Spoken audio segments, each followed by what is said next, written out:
Kwa nini usitende matendo mema? Kwa nini usitende matendo mema ya kumpendeza Mungu? Mimi nakushauri, achana na hizo pombe, achana na bangi, acha uasherati.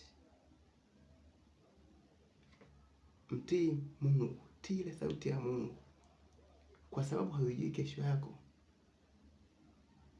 Haujui kesho yako. Mungu anaweza akatoa uhai wako leo hii.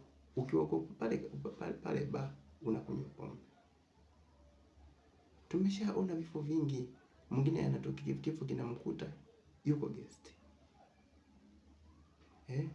Vile ni vifo vya aibu. Okoka. Yote nimezunguka lakini nakuja kulenga tu pale kwenye kuokoka. Wakati uliokubalika ni sasa.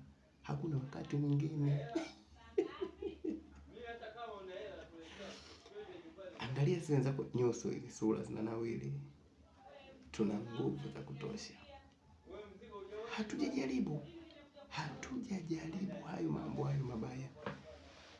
Kijana mdogo unakwenda kulewa pombe, muda wa kulala wewe unakwenda unakesha baa huko.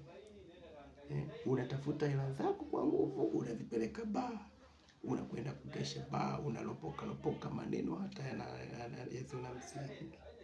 Angalia sisi sasa tunaheshimishwa na Mungu, lakini pia anatupa marafiki wazuri.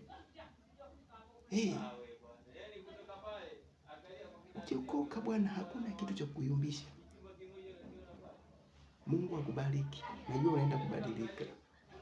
Sipendi kupayuka, nimetumia sauti ya chini.